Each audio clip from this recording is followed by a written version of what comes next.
Thank you so much for joining us today for this last episode or session to say of Breakfast Info Bites Wednesday Morning Research Nuggets for 2024.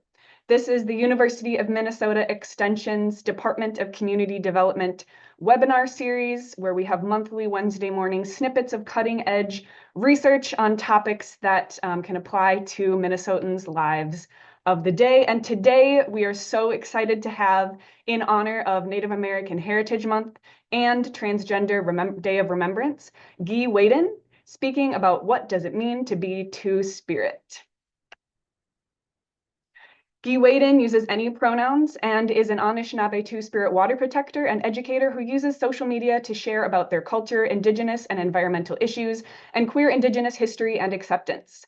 They are an enrolled member of the St. Croix Chippewa Indians of Wisconsin and grew up on the Leech Lake Reservation in northern Minnesota, home to the Leech Lake Band of Ojibwe. Giiwedin graduated from the University of Minnesota Morris with a BA in biology, and during their time in school resisted the construction of and raised awareness on the Line 3 pipeline. They have over 155,000 followers on Instagram and were recognized as GLAAD and Teen Vogue's 20 Under 20 honoree for LGBTQ plus changemakers in 2022. Visit at Giiwedin Indigenicas on Instagram to learn more about them, and stay tuned right now for this incredible presentation. Thank you, Guy, so much for joining us today. Buju Giiwedin Indigenicas Makwan and Dundame Gazagas Kwajime Kag Ishinakazo Ishkanigan Baga Dawaning and Dunjaba. Hello, my name is Giiwedin, which means North Wind in Ojibwe, and I'll be presenting on what does it mean to be Two-Spirit. And I also just want to say Miigwech, Isabel, and Kim, and everyone who's joining today. Next slide, please.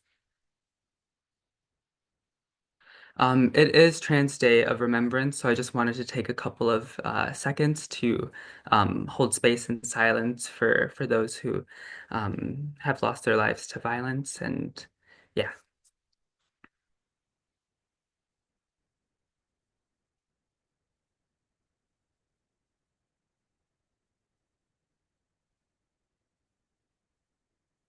All right, so I just wanted to give a quick preview of the table of contents for this presentation and what I'll be talking about. So first, I'll be talking about Two-Spirit, history and definitions. Then I'll be talking about what it means to be Two-Spirit to me and my personal identity, revolving around that. And then I'll just be sharing some contemporary Two-Spirit things, literature, notable Two-Spirit and queer Indigenous peoples, and other resources to get plugged in. Next slide, please. So first off, I do social media. I don't like to call myself an influencer. I say I'm a public educator who uses social media as a platform to educate, kind of, I guess, like a professor or a teacher. But I use Instagram for that, Instagram Reels.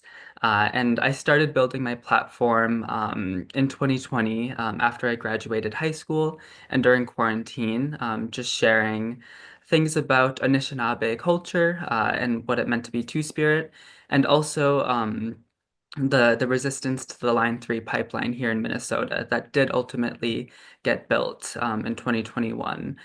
There were hundreds and thousands of people that were on the front lines of Line 3 that I was able to meet. And that I met who had come from different states and different cities who heard about Line 3 through my videos. And that's kind of when I knew that social media is, for as much as it can be used for harm, can also be used for good, for mobilizing people and sharing information. But I primarily make content from wherever I'm at, and most of the time it's on Leech Lake Reservation, or I would like to think most of the time, because that's my home where I grew up on the reservation in northern Minnesota. But yeah, I think this little phone is very cute. Yeah, like put a screenshot of my page there. Next slide, please. I just wanted to talk a little bit first about the importance of awareness and how you can do that with social media. And so I primarily make videos talking about, I guess, food sovereignty and Anishinaabe culture, and also about Two-Spirit history and what it means to be Two-Spirit to me. And I'll be explaining more about what Two-Spirit is. But first, I wanted to show you some of the videos that I create. And this landed me as 20 Under 20, one of GLAAD and Teen Vogue's LGBTQ plus changemakers honorees. But the first video is on Monoman or wild rice. This is why real wild rice is $20 to $30 per pound. Here we are harvesting the Monoman. Here I am parching the rice, fresh off the lake, although some folks dry their rice in the sun before parching, but I wanted to try something different from the last year.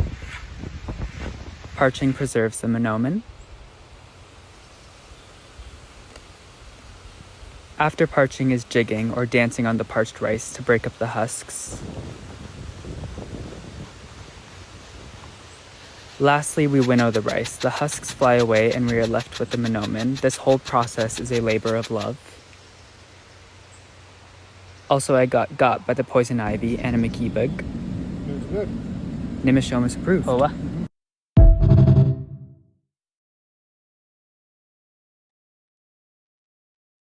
Um, so there is importance to captioning videos, which is I try to caption all of my videos and make them accessible. And there was a little bit of an audio issue with that previous video, but the links are there. So if you want to like check them out and hear my voice as I explain things, and also just read about what that process was. But that's one of the videos that I have made. And there are comments that I receive sometimes, which you might have saw, where people just are a little unsavory, but that is social media, and that's something that I've learned to grow a thick skin around, which shouldn't be the case, but it is. Next slide, please. Now, first, I wanted to talk about my family, who have shaped me to who I am today. On the left of the screen, that's my grandma and grandpa, Nokomis and Nimishomis. They're the ones who raised me for the latter half of my life. And then the photo to the right, that's my mom and my siblings and my cat. Um, my cat Apollo, the little Gajigans, which means cat in Ojibwe. But I grew up in a very accepting family, and that's because of the traditional values that my family had in relation to our Ojibwe, Anishinaabe identities. Had the acceptance and love for my identity as a two-spirit person, as a queer person growing up.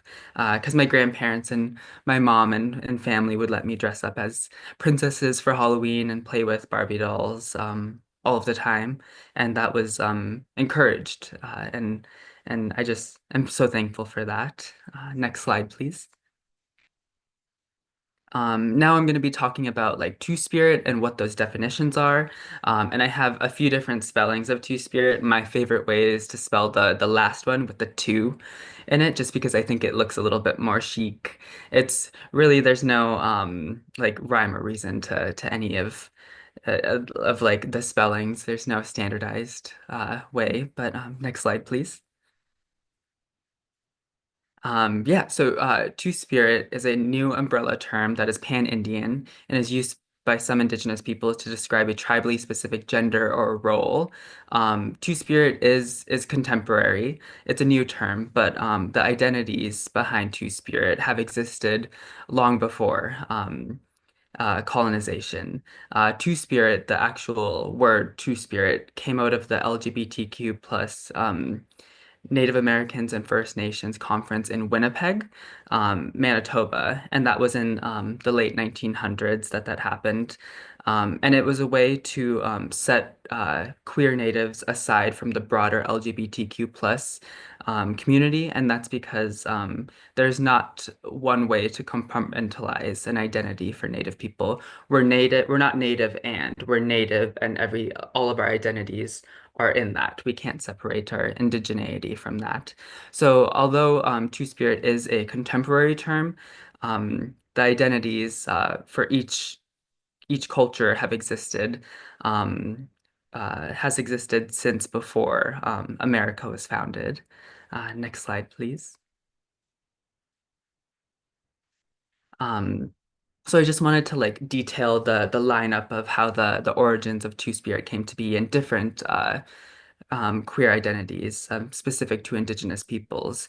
So, since a lot of tribal nations were and are accepting of LGBTQ plus people or people we would now call LGBTQ plus, um, there were that was normal in those communities. And when the early missionaries came and the early settlers came, they encountered these people who maybe didn't fit into those roles of man or woman or into those like strict heterosexual relationships. And so a lot of the anthropologists and ethnographers would record these people as Berdashe, which is a slur and is one that you can find in all sorts of historical documents referring to people who we would now call Two-Spirit or people who we would now look at as queer, which I'll be sharing information about a really notable queer Native person, queer Ojibwe person to Minnesota history in a little bit.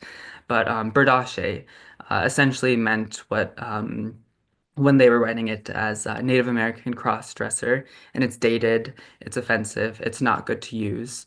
Um, and so that was one of the things that catalyzed Two-Spirit out of the conference in Winnipeg is to kind of reclaim a new title that was new and empowering. And that's the one that I love to use. Although there is another one that is out there that a lot of queer Native people are using, and that's Indigiqueer. And that was coined by TJ Cuthand to be more inclusive because if we go back to Two-Spirit, Two-Spirit directly kind like upholds the gender binary. And that is a conversation that I'm still having within myself of like whether I want to continue to use this word or not to describe myself. And that's one that I will still continue to have, but presently it's the one that feels right, and it's the one that my grandma told me when I was in middle school that I am Two-Spirit. So I think that will always stick with me. Although I do think that Indigiqueer is beautiful and that identity is new and empowering as well. And that ultimately leads to choice. So it's up to the individual Native person to decide if they want to use Two-Spirit, if they identify with that, or if they identify more with Indigiqueer. This is up to our own self-determination, and it's our sovereign choices, which is, I think, so important. Next slide, please. Now, specifically for Anishinaabe worldview, in Anishinaabe culture, Ojibwe culture, in our language specifically, it's a gender-neutral language, and we have many different words for being. And here are some on the right side of the screen. Awanagijik Bruce is one of my Instagram friends and one of the people that I hope to meet soon made this poster for their final presentation at school. And it just has some of the Ojibwe gender identities and ways of being. So Anini is man, or like generic man. Akwe is generic woman, or like just woman. And then there's all these different variations. But these terms were compiled from research and conversations from Kai Pyle, Manidu Maingan, and Charles Lippert. Um, and I just think it's so beautiful. And I'll be explaining which one of these I more closely identify with soon. Next slide, please. But first, yeah, I wanted to talk about Agokwe or Ayakwe, the Two-Spirit icon from Minnesota, Oza Windib. Oza Windib meaning yellowhead. Um, But Oza Windib has been recorded in history as Agokwe or Ayakwe, which that word in Ojibwe um, has been described to mean just someone who was deemed male at birth, but takes on the Ojibwe women's roles in Ojibwe society. And that's normal, and that's accepted, and that's what she did. And that's how she's been recorded in history. But John Tanner, who is the man on the right there, the European colonist, and Henry Schoolcraft and other 1800 European journals describe Oza Windib. And John Tanner has described her in a not so savory way, referred to her as creature and as the one that the Indians call woman, a woman, but is not.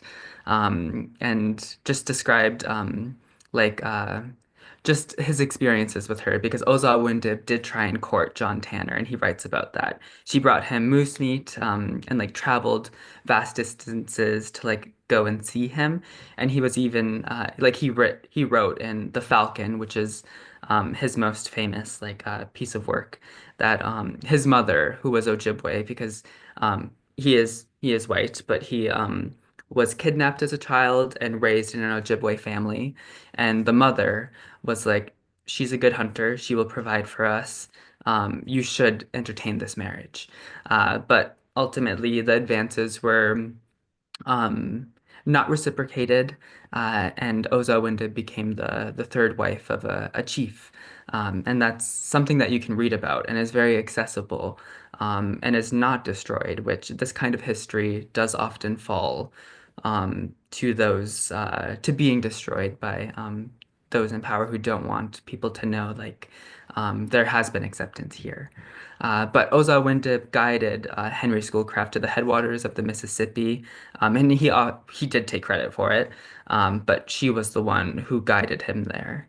Oza Windib has been described as a fast runner, a skilled warrior, and a hunter, and just an overall icon to Minnesota. I think at the headwaters of the Mississippi River, there should be a statue there to commemorate her. Next slide, please. And now I wanted to talk a little bit about what it means to be Two-Spirit to me specifically through my Anishinaabe lens. And first, I wanted to point out that you can always tell where Anishinaabe have been when you're in the woods by the trees. You can see that an Ojibwe, or I presume Ojibwe, stripped the trees to make a basket or something, a makak. Next slide, please. But yeah, one of the words that was on that poster for Awanagishik Bruce's final project, one of the words on there was akwewadise, and that's a verb meaning to have a nature of a woman, have innate femininity or drawn towards the feminine, and that's exactly how I um, interact in the world and how I think I manifest and have been told that. So I will say that I am a Kwewadeze, and that's how I'll describe myself to people. If they know Anishinaabe Moan or are familiar with like Ojibwe culture. But I will use Two-Spirit as an umbrella because remember I said, and other people have said that Two-Spirit is an umbrella term to encompass all of these different identities in different cultures and tribes because there are thousands of tribal nations with their own respective cultures and cultural understandings of queer people. And you can see that even within Ojibwe culture, there are various ways of being, and one of those is Akwe-Wadizeh, and that's how I identify. So I will tell people I'm Two-Spirit, but if I can tell that they know more and they want to know more, then I will explain to them and give them that broader context. That I am Akwe-Wadizeh, and this is from Snow Snakes, which will be playing this winter on Mooningwanakaning, Madeline Island. It's just when you throw snow snakes or like sticks that are carved through a snow track or through hoops. It's in an old indigenous games that lots of tribes play, but it's fun. It's a gambling game. Okay, next slide. And with that, I wanted to move on to contemporary Two-Spirit things and just talk about like literature that I would suggest that if people want to know more should read, and then also notable Native people, notable queer Native people to follow and to also learn from because there are many. This photo is from the Bay Area American Indian Two-Spirit powwow, which happens every year, and I've been hoping to go, and I hope to go this year. I keep saying that though. I've been saying that for the past few years, so one of these years I'll make it happen. I want to dance jingle dress there. Um, which jingle dress is a woman's dance and comes from the Ojibwe people, the Anishinaabe. And I have danced jingle dress before, which because of time, I wasn't able to include that video in there. But if you go to my page and you scroll down, you can find the jingle dress that I was able to dance in. Um, Next slide, please. But so these are three pieces of literature that I would highly recommend. Reclaiming Two Spirits, I've got the link there. But that one is more so kind of like a textbook. It's very heavy in like dates and like quotes and people and stuff. But it does give a wide scope of like all of Indian country and like different tribal peoples and different tribal understandings. So I would recommend that one. And then Me Sexy, that one is a compilation of different essays on Native sexuality and like queerness and not just queerness, but overall like pre-contact sexuality in different cultures, in different tribal cultures. My favorite chapter so far is pre-Christian Inuit sexuality in that book. But there are lots of really good ones that detail Indigenous queerness and or the acceptance there, and the eventual like struggles that happened after colonization, and after colonization really impacted our communities and some of our communities to be homophobic and transphobic and queerphobic because those aren't traditional values. Those are imports from societies that maybe have not been more but been as accepting when they should be, and I think are approaching that hopefully. And then Oza Windib, the Ojibwe trans woman, the U.S. declared a chief by Kai Pyle. This is an essay that I would really suggest that people read. I keep going back to it just to read it, and I do think they should be making a film out of this for Oza Windib.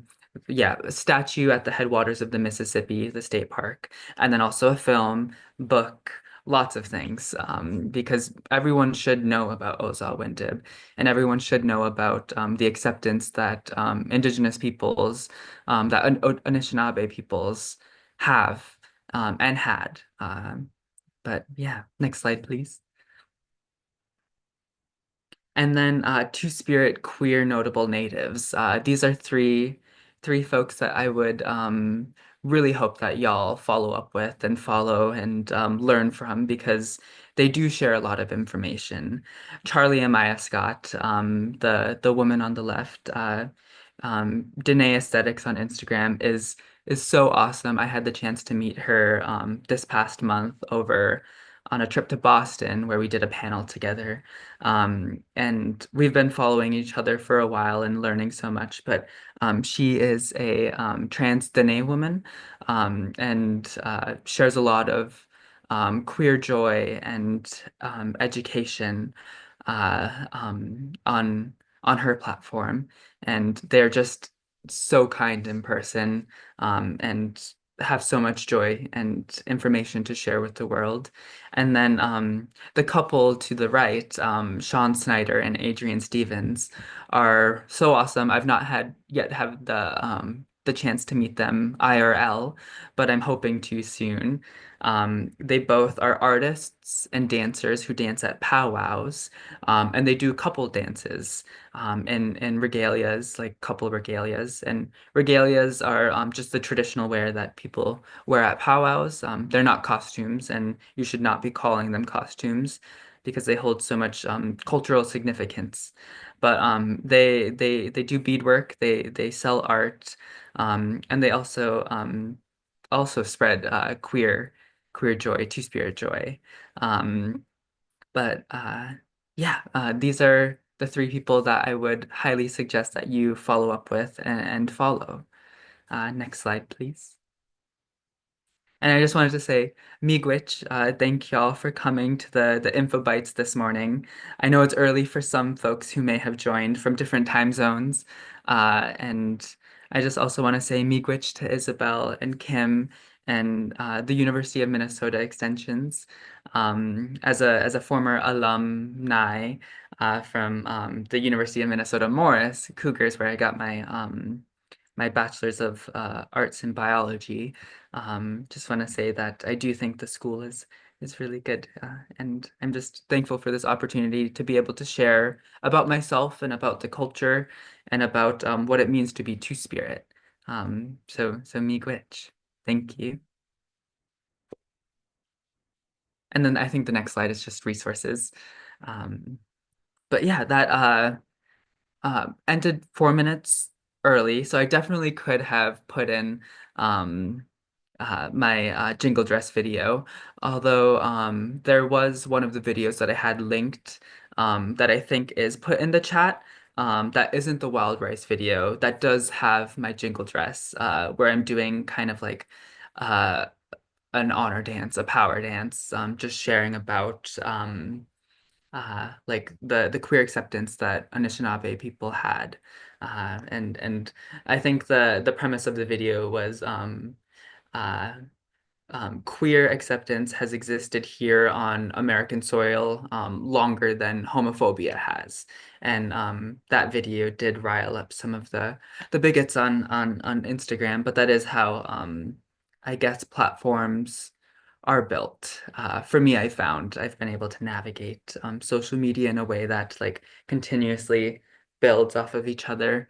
Um, but yeah, I think it's time for questions Which, now. thank you so much, Giiwedin, for this presentation, for so much vulnerability and honesty and just openness about your research and identity. It's really just wonderful to hear you speak in this great setting. And there's positive comments and thanks coming in through the Q&A already. So for folks logged in, we have about 15 minutes here for Q&A. So we really welcome your questions in the Q&A. Kim and I will be moderating and sharing. And then Giiwedin has expressed openness to chatting with folks via their Instagram after the session if anyone is interested in connecting after the session to continue the questions. I would just want to start with a quick question. Giiwedin, you've talked a lot about Two-Spirit and Indigenous queer joy. Is there a moment of Indigenous queer or Two-Spirit joy that you've had recently or look forward to that brings you that joy to start in a nice Uh, positive? yeah.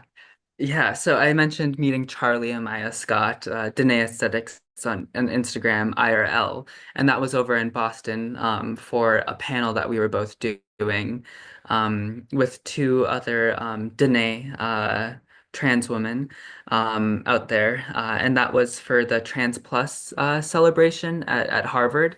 And so they had me, Charlie, Trudy Jackson as panelists um, and just talking about community care and queer indigeneity, and yeah, it was just beautiful to meet everyone out there and to connect, and that was definitely a moment of queer two-spirit joy. Beautiful to hear about. And there's already, yeah, floods of questions. So Abby Neeson asked in the midst of the session, hearing that you mentioned the Ojibwe language being neutral and wanted to clarify, are you meaning like how Spanish is a gendered language and that Ojibwe is gender neutral for people and ideas too? Or could you explain a little bit more about what you meant by that? Yeah. So like how Spanish is a gendered language, and there are uh Ojibwe, like Menominee is he or she is wild ricing, or you could even just switch it as like that person is wild ricing, like harvesting wild rice.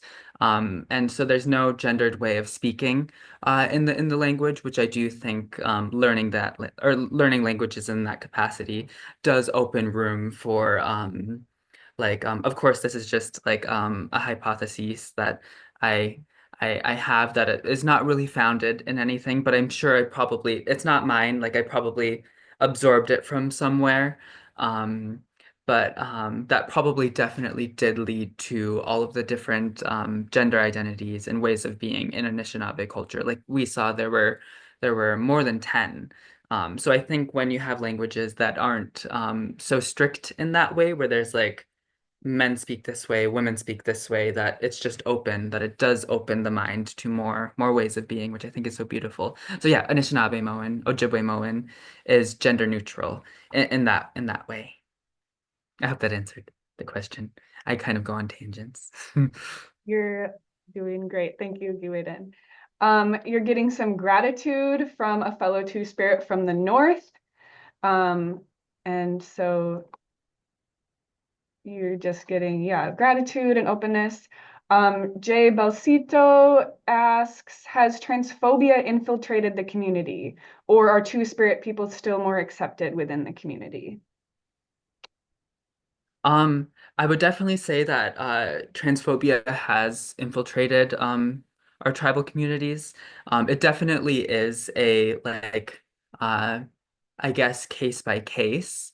Um, so like uh for instance, I have talked to some Anishinaabe friends who are from Eastern communities. I also notice, and I'm just gonna say that I notice my camera's lagging a little bit, so I apologize.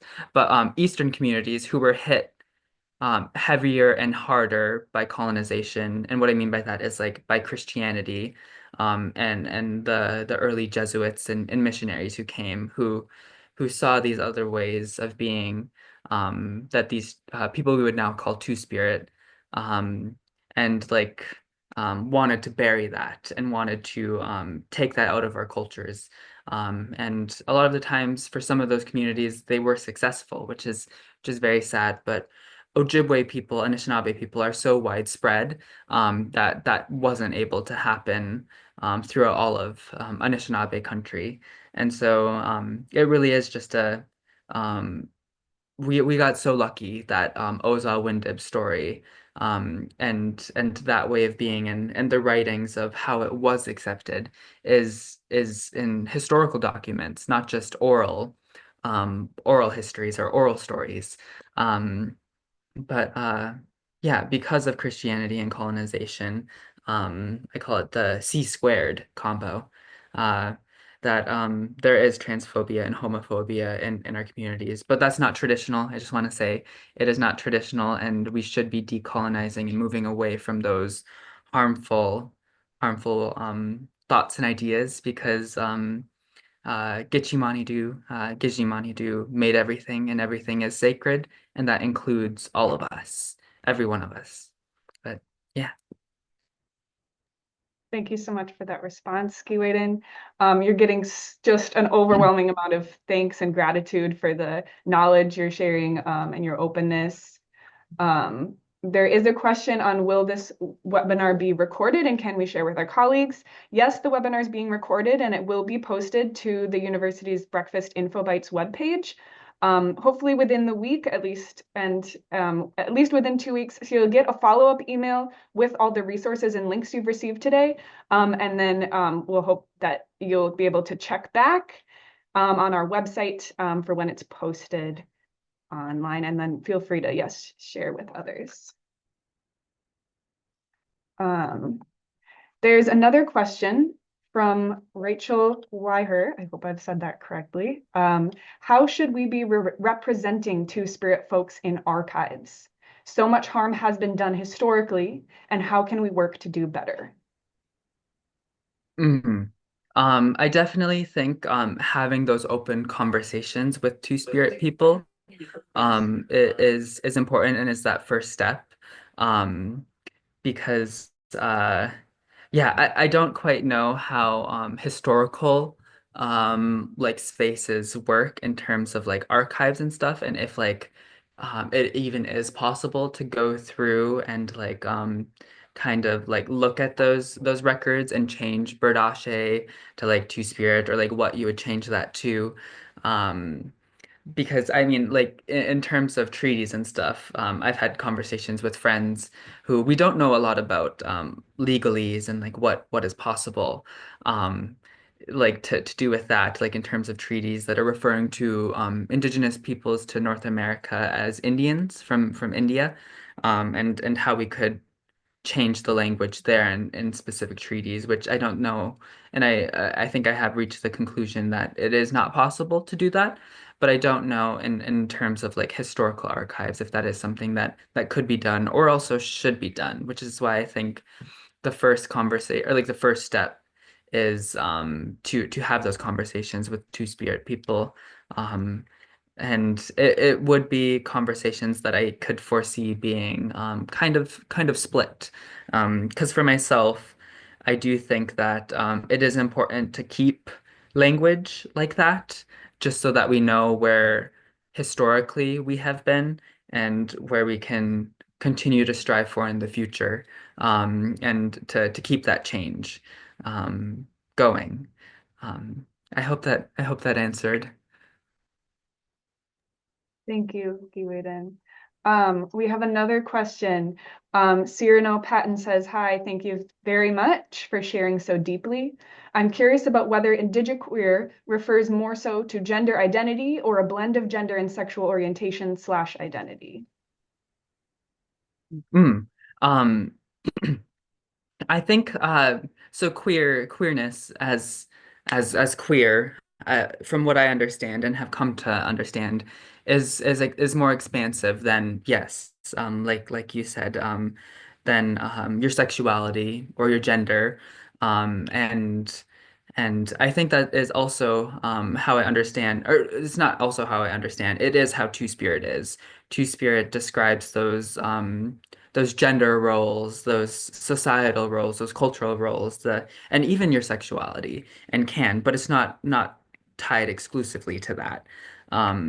Because I mean, as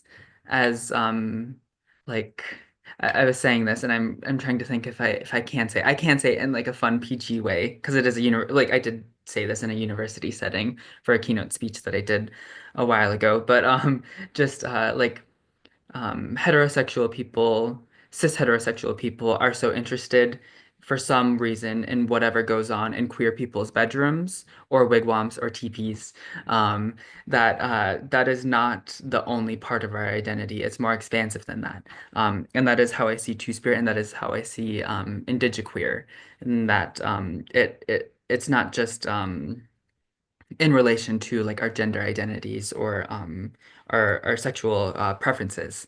Um, but it is, I do see indigiqueer kind of also holding that same space that Two-Spirit does in terms of um, like uh, being all-encompassing for your identity as someone who is Indigenous and queer, or Indigenous and gender queer, or something.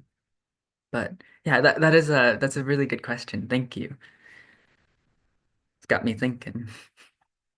Thanks, Giiwedin. Again, so much wonderful conversation. There's way more questions than we'll be able to have time for, so I sincerely apologize if your question doesn't get answered live, but again, feel free to follow up after the session. There is a question from Emily Carpenter. Are there any Earth relatives, Minoman, Makwa, etc., who you would say you've experienced a particularly Two-Spirit connection with or to? Ooh, I love this question. Thank you. Yes. So Mondamin, corn, and Minoman, wild rice, are Two-Spirit relatives, and that's how I view them, and that's how other people that I've talked to view them, because they are um uh unisexual, or I'm not sure I'm using the correct language, but essentially the plant, they're both grasses, and they're both so important food sources for indigenous peoples. They have both the male and female reproductive organs or parts on the same plant, which that's not synonymous with Two-Spirit. But I guess the way that I kind of look at it is it has that same vibe or energy. And because they have both of those energies existing within its single self, I do view Mondamin and Monoman as two-spirit relatives, corn and wild rice as two-spirit relatives, and I will always like die on that hill. And if I was to go back to school, I would kind of want to maybe do research into that because there is from what I understand, queer ecology is a forthcoming science that is out there that nature is queer because it is. Um, and and yeah, and like there is a lot to say about whether we should be applying um our human understandings of the world on the more than human world, like plants and animals. But yeah, corn and wild rice definitely are two-spirit to me and Thank you. others. Okay. There's another question from Martha Furman on, do you have any recommendations for Two-Spirit folks to find community, either online or IRL in real life? Ooh, yes. It kind of depends. So like there are a few different routes that you can take. If you're in a city, what I would probably foresee as like one of the easier things to do, is like type in your city on like Google and then also like Two-Spirit, and then kind of from there use your intuition, and like your like do research into if there are any orgs and stuff. So like I know for Minneapolis, I don't have the names off the top of my head, but I know there is a big Two-Spirit community here. Same with the San Francisco Bay Area, like the powwow that's there that happens every year. And I do think that there is or well I know there is a Two-Spirit camp that happens every year. The location changes from like different places, but that is something that you can find on Facebook. And Trudy Jackson, one of the panelists that I was with and friends that I'm hoping to build more of a relationship with, is was telling me about it. And you can find it on Facebook. Facebook's also another good spot. But also, I guess just following Two-Spirit people online. So whenever I see Two-Spirit people and like I see their handles and stuff, I will like just follow back because like I do want to build that community with people, especially people that are like me. And so I also sometimes just go through like some of my Two-Spirit mutuals followers and kind of like go through that way. But I am kind of a very forward like person. I will just like follow people who I'm like, you look cool. I want to connect with you. I want to be friends with you. Um, but yeah, so I would say there are a variety of different routes that you can go for that. Facebook, Google, Instagram, and then from there, that is all internet stuff. But from there, it does have the potential to move to IRL. Giiwedin. And you're really setting an example for a lot of folks, that's really clear through your responses, which is fantastic. We have probably the last question from Enoli Lee. Wado, thank you to Giiwedin from another Two-Spirit from down south, Alabama. This presentation was amazing. What are some of your favorite Indigenous-centric books other than the ones shared, if there's others that you can think of now? Ooh, um, Indigenous centered books. I really love Louise Erdrich's Books and Islands in Ojibwe country that details the rock paintings up on the islands and Lake of the Woods, which I have not yet had the honor or the privilege to visit yet, but I'm hoping to within these next years of my life. Because that is where Ojibwe people, Anishinaabe people, we write our stories on those islands. And there's pictographs and there are thousands of islands in Lake of the Woods.